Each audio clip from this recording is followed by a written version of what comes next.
Itu steril, membela citra buruk. Gambar yang buruk itu adalah salinan bergerak. Kualitasnya jelek, resolusinya di bawah standar. Saat dipercepat, kualitasnya memburuk.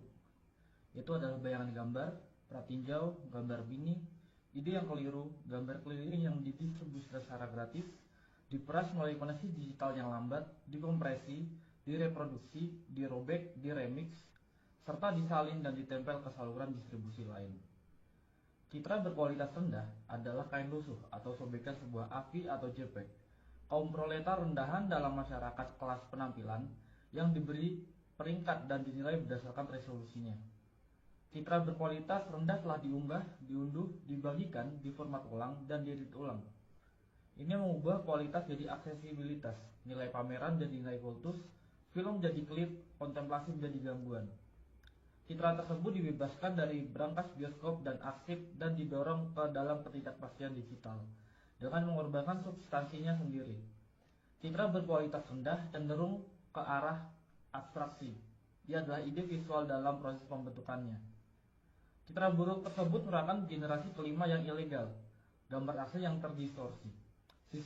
Silsilahnya meragukan, nama filenya sengaja salah ijaz. Seringkali gambar ini melanggar warisan budaya, budaya nasional, atau bahkan hak cipta. Gambar ini diwariskan sebagai umpan, jebakan, indeks, atau sebagai pengingat akan bentuk visualnya di masa lalu.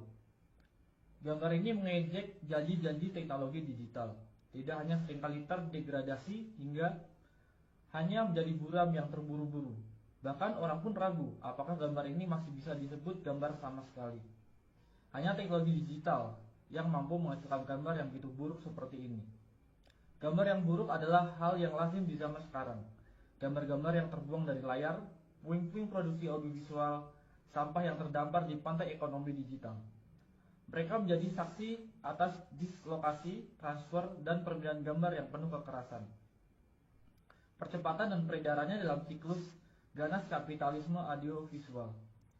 Gambar-gambar yang buruk diseret ke seluruh dunia sebagai komoditas atau perwujudannya, sebagai hadiah atau sebagai anugerah.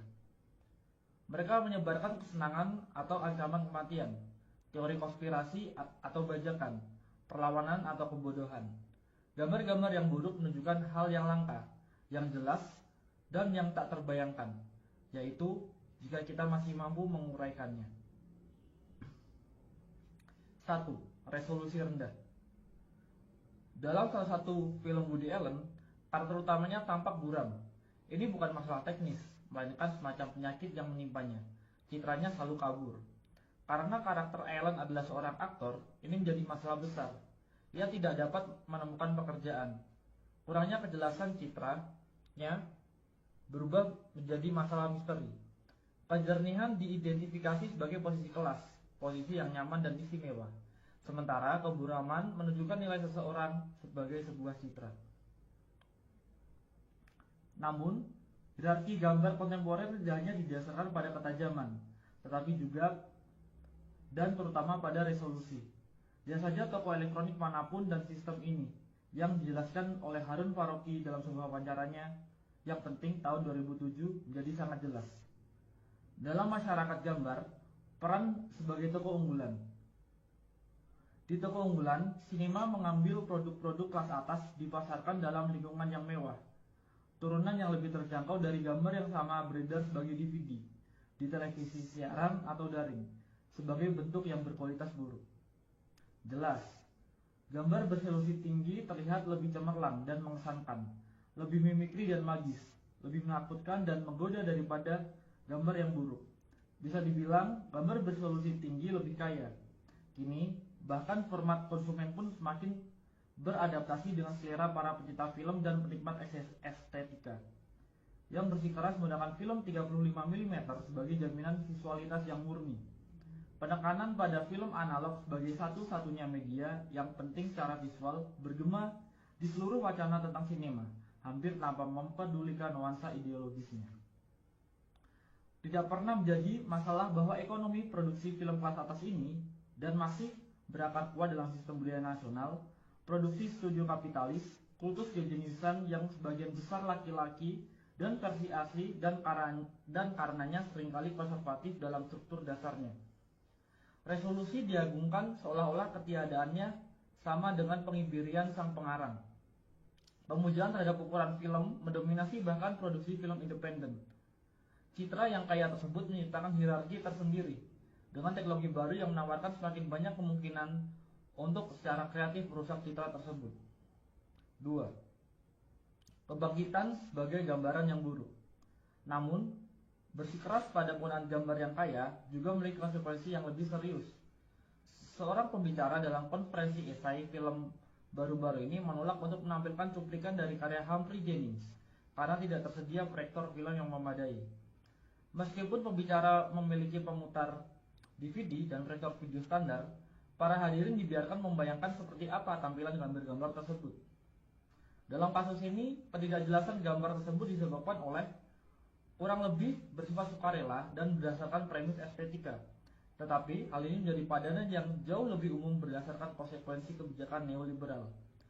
20 atau bahkan 30 tahun yang lalu, restrukturasi neoliberal, produksi media mulai perlahan-lahan mengaburkan citra non-komersial, hingga pada titik di mana sinema eksperimental dan esai hampir tidak terlihat.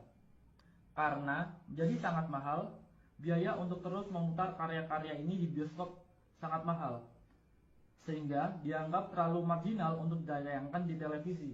Dengan demikian, karya-karya tersebut perlahan menghilang bukan hanya dari bioskop, tetapi juga dari ruang publik. Esai video dan film eksperimental sebagian besar tetap tidak terlihat kecuali beberapa pemutaran langka di Museum Film Metropolitan atau klub film yang diproyeksikan dalam resolusi aslinya sebelum menghilang lagi ke dalam kegelapan arsip. Perkembangan ini tentu saja terkait dengan radikalisasi neoliberal dari konsep budaya sebagai komoditas, komersialisasi sinema, penyebarannya ke bioskop multiplex, dan marginalisasi pembuat film independen. Hal ini juga terkait dengan restrukturasi industri media global dan pembentukan monopoli atas audiovisual di negara atau wilayah tertentu. Dengan cara ini, materi visual yang resisten atau non-konformis menghilang dari permukaan ke dalam ruang bawah tanah berupa arsip dan koleksi alternatif, yang hanya dipertahankan oleh jaringan organisasi dan individu yang berkomitmen, yang akan menghindarkan salinan VHS bajakan di antara mereka sendiri. Sumber untuk ini sangat langka, kaset berpindah dari tangan ke tangan, bergantung pada informasi dari mulut ke mulut di dalam lingkaran tertentu. Dari teman dan kolega. Dengan adanya kemungkinan untuk melakukan streaming video online, kondisi ini mulai berubah secara dramatis. Semakin banyak materi langka muncul kembali ke platform yang dapat diakses publik. Beberapa di antaranya dikurasi dengan cermat, contoh Ubu Web, dan beberapa hanya berupa tumpukan barang, yakni YouTube. Saat ini setidaknya ada 20 torrent esai film Chris Marker yang tersedia secara online. Jika Anda menginginkan retrospektif, Anda bisa mendapatkannya. Tapi, ekonomi gambar berkualitas rendah lebih dari sekedar unduhan. Anda dapat menyimpan filenya, menontonnya lagi, bahkan mengedit ulang atau memperbaikinya jika Anda merasa perlu, dan hasilnya beredar. File AVI buram dari karya-karya agung yang hampir terlupakan dipertukarkan di platform P2P semi rahasia. Video ponsel rahasia yang diselundupkan keluar dari museum disiarkan di YouTube. DVD saingan tontonan para seniman diperdagangkan. Banyak karya sinema avant-garde, esai, dan non-komersial telah dihidupkan kembali sebagai gambar berkualitas rendah, suka atau tidak suka. 3. Privatisasi dan pembajakan. Kemunculan kembali cetakan langka karya-karya sinema militan, eksperimental, dan klasik, serta seni video sebagai gambar berkualitas rendah memiliki makna tersendiri. Situasi mereka mengungkapkan lebih dari sekedar isi atau tampilan gambar. Hal ini juga mengungkapkan kondisi marginalisasi mereka, konstelasi kekuatan sosial yang menyebabkan peredaran mereka secara daring sebagai citra yang buruk. Gambar-gambar berkualitas buruk disebut berkualitas buruk karena tidak diberi nilai apapun dalam masyarakat kelas gambar. Statusnya sebagai gambar terlarang atau terdegradasi memberikan pengecualian dari kriteria tersebut. Kurangnya resolusi pada gambar-gambar tersebut membuktikan bahwa gambar-gambar itu telah dirampas dan dipindahkan. Jelas, Kondisi ini tidak hanya terkait dengan restrukturasi neoliberal produksi media dan teknologi digital, tetapi juga berkaitan dengan restrukturasi pasca sosialis dan pasca kolonial negara-negara bangsa, budaya mereka, dan arsip mereka. Sementara beberapa negara bangsa dibongkar atau runtuh, budaya dan tradisi baru diciptakan, dan sejarah baru dibangun. Hal ini jelas juga mempengaruhi arsip film dalam banyak kasus. Seluruh warisan cetakan film dibiarkan tanpa kerangka pendukung budaya nasionalnya, seperti yang pernah saya amati dalam kasus museum film di Sarajevo. Arsip nasional dapat menemukan kehidupan selanjutnya dalam bentuk toko penyewaan video. Saya bajakan merembes keluar dari arsip tersebut melalui privatisasi yang tak terorganisir. Di sisi lain, bahkan perusahaan Inggris pun menjual isinya secara online dengan harga yang sangat tinggi. Seperti yang dicatat oleh Kotwo Esun, citra buruk beredar sebagian karena kekosongan yang ditinggalkan oleh organisasi perfilman negara yang merasa terlalu sulit untuk beroperasi sebagai arsip 16 atau 35 mm atau untuk mempertahankan infrastruktur distribusi apapun di era kontemporer. Dari perspektif ini, citra buruk mengungkapkan penurunan dan degradasi esai film atau bahkan sinema eksperimental dan non-komersial apapun yang di banyak tempat dimungkinkan karena produksi budaya dianggap sebagai tugas negara. Privatisasi produksi media secara bertahap menjadi lebih penting daripada produksi media yang dikendalikan atau disponsori negara. Namun di sisi lain, privatisasi konten intelektual yang merajalela bersama dengan pemasaran online dan komodifikasi juga memungkinkan pembajakan dan pengambilalihan. Hal ini menimbulkan peredaran citra buruk. 4. Sinema yang tidak sempurna. Muncul citra yang buruk mengingatkan kita pada manifesto ketiga klasik untuk sinema yang tidak sempurna karya Juan Garcia Espinosa yang ditulis di Kuba pada tahun 1960-an. Espinosa berpendapat untuk sinema yang tidak sempurna karena menurutnya sinema yang sempurna secara teknis dan artistik mahir hampir selalu merupakan sinema reaksioner. Sinema yang tidak sempurna adalah sinema yang berupaya mengatasi pembagian kerja dalam masyarakat kelas. Ia menghubungkan seni dengan kehidupan dan sains, membuurkan perbedaan antara konsumen dan produsen, penonton dan pengarang. Ia bersikeras pada identitasnya sendiri. Ketidaksempurnaan populer tapi bukan konsumerisme dilakukan tanpa menjadi birokratis. Dalam manifestonya, Espinosa juga merefleksikan janji-janji media baru. Ia dengan jelas memprediksi bahwa perkembangan teknologi video akan membahayakan posisi elitis para pembuat film tradisional dan memungkinkan semacam produksi film massal, seni rakyat. Seperti ekonomi gambar yang buruk, sinema yang tidak sempurna mengurangi perbedaan antara penulis dan penonton serta menggabungkan kehidupan dan seni. Yang terpenting, visualitasnya sangat terkompromikan, buram, amatir, dan penuh artefak. Dalam beberapa hal, ekonomi citra yang buruk, hal ini sesuai dengan deskripsi sinema yang tidak sempurna. Sementara deskripsi sinema yang sempurna lebih mewakili konsep sinema sebagai toko unggulan. Namun, sinema yang tidak sempurna, yang nyata dan kontemporer, jauh lebih ambivalen dan afektif daripada antisipasi Espinosa. Di satu sisi, ekonomi gambar berkelas rendah dengan kemungkinan distribusi global yang langsung dan etika remix dan apropriasi memungkinkan partisipasi kelompok produsen yang jauh lebih besar daripada sebelumnya. Namun, ini tidak berarti bahwa peluang-peluang ini hanya digunakan untuk tujuan progresif. Ujar kebencian, spam, dan sampah lainnya juga menyebar melalui koneksi digital. Komunikasi digital juga telah menjadi salah satu pasar yang paling diperebutkan. Sebuah zona yang telah lama mengalami akumulasi modern baru yang berkelanjutan dan upaya privatisasi besar-besaran, dan sampai batas tertentu berhasil. Jaringan tempat beredarnya gambar-gambar buruk tersebut jadi platform bagi kepentingan bersama yang baru dan rapuh, sekaligus medan pertempuran bagi agenda komersil dan nasional.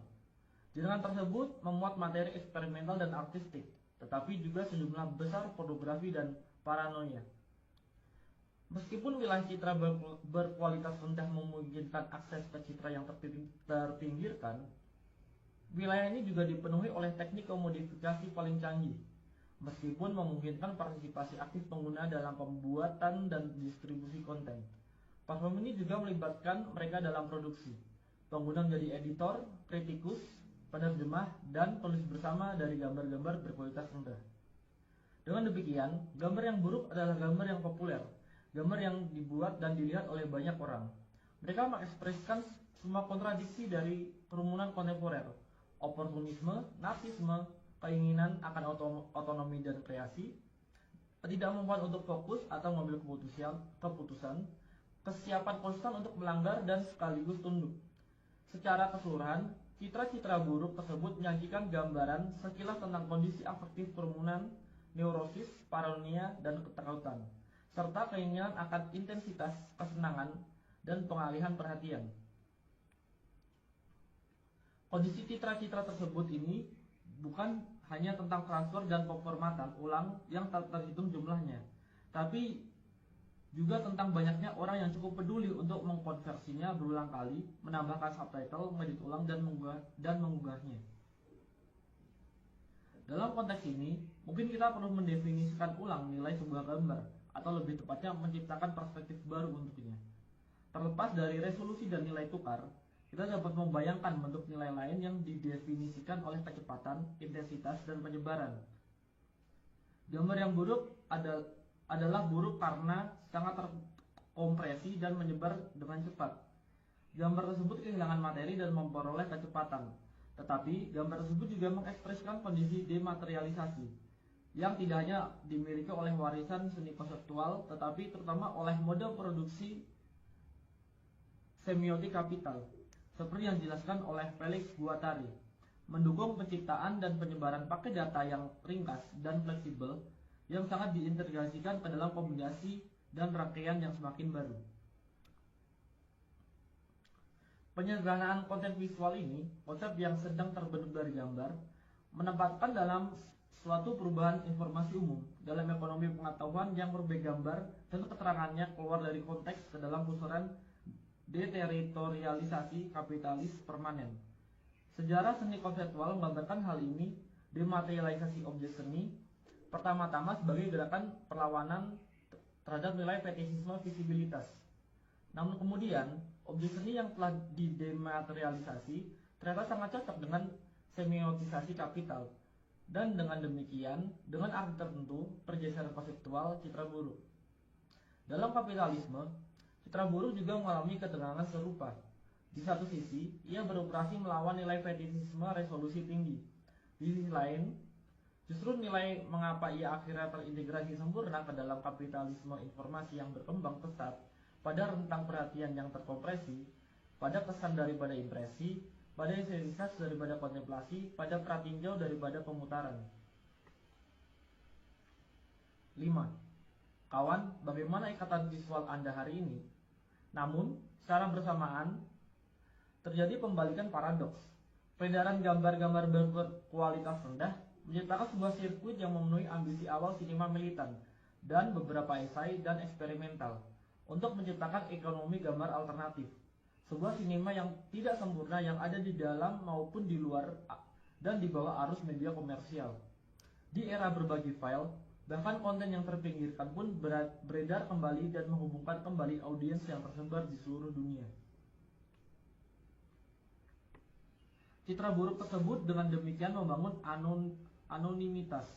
Jaringan global menciptakan sejarah bersama, yang membangun aliansi saat menyebar, memicu menerjemahkan atau salah tafsir, dan menciptakan publik serta debat baru. Dengan kehilangan substansi visualnya, ia mendapatkan kembali sebagai kekuatan politiknya, dan menciptakan aura baru di sekitarnya. Aura ini tidak lagi didasarkan pada kekekalan asli, tetapi pada sifat sementara salinannya. Ia tidak lagi berlabuh ke dalam ruang publik klasik yang dimediasi dan didukung oleh kerangka negara bangsa atau korporasi, tetapi mengambang di permukaan kumpulan data yang sementara dan meragukan. Dengan terlepas dari kasanah perfilman konvensional, karya ini terdorong ke layar-layar baru dan sementara yang dirangkai oleh keinginan para penonton yang tersebar. Oleh karena itu, peredaran gambar-gambar yang buruk menciptakan ikatan visual.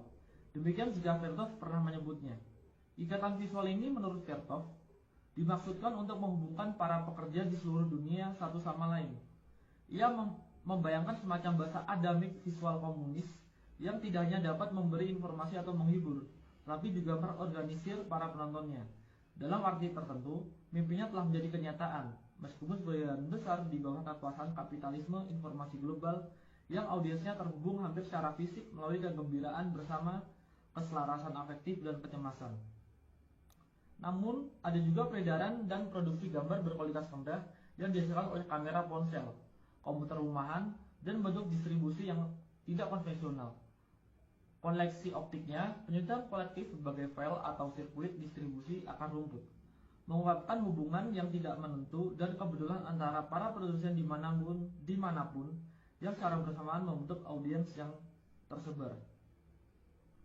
Peredaran gambar-gambar berkualitas buruk memicu baik jalur perakitan media kapitalis maupun ekonomi audiovisual alternatif.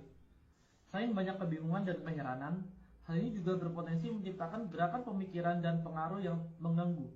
Peredaran gambar berkualitas rendah dengan demikian memulai babak lain dalam dianologi histori sirkuit informasi non-konformis, ikatan visual Vertov, pedagogi pekerja internasionalis yang dijelaskan oleh Peter Weiss dalam The Aesthetic of Resistance, sirkuit sinema ketiga, dan trikontinentalisme, pembuatan film dan pemikirnya yang tidak berpihak. Gambar berkualitas rendah, betapapun ambivalennya statusnya, dengan demikian mengambil tempat dalam dianologi pamflet yang disalin karbon, film agitprop kereta api, majalah video bawah tanah, dan materi non-konformis lainnya, yang secara estetika sering menggunakan materi berkualitas rendah. Selain itu, hal ini juga mengaktualisasikan kembali banyak gagasan historis yang terkait dengan sirkuit-sirkuit ini. Antara lain, gagasan Vertov tentang ikatan visual. Bayangkan seseorang di masa lalu dengan baret bertanya kepada Anda, "Kawan, apa ikatan visual Anda hari ini?" Anda mungkin menjawab, "Ini adalah tautan ke masa kini." 6. Sekarang. Citra buruk tersebut mewujudkan nasib setelah kematian banyak mahakarya sinema dan seni video di masa lalu. Karya-karya tersebut telah diusir dari surga terlindungi yang tampaknya pernah menjadi milik sinema. Setelah dikeluarkannya dari arena budaya nasional yang terlindungi dan seringkali proteksionis, dibuang dari peredaran komersial, karya-karya ini menjadi pengembara di tanah tak bertuan digital, terus-menerus mengubah resolusi dan formatnya, kecepatan dan medianya, bahkan terkadang kehilangan nama dan kredit di sepanjang jalan. Sekarang banyak dari karya-karya ini kembali sebagai gambar yang buruk, saya akui. Tentu saja orang bisa berpendapat bahwa ini bukanlah yang asli, tetapi kemudian, tolong siapapun, tunjukkan kepada saya yang asli. Citra buruk tersebut bukan lagi tentang hal yang sebenarnya yang asli dan orisinal. Sebaliknya, ini tentang kondisi eksistensinya yang nyata, tentang sirkulasi kerumunan, penyebaran digital, temporalitas yang terpecah-pecah dan fleksibel. Ini tentang pembangkangan dan mengappropriation, sama seperti tentang konformisme dan eksploitasi. Singkatnya, ini tentang realitas.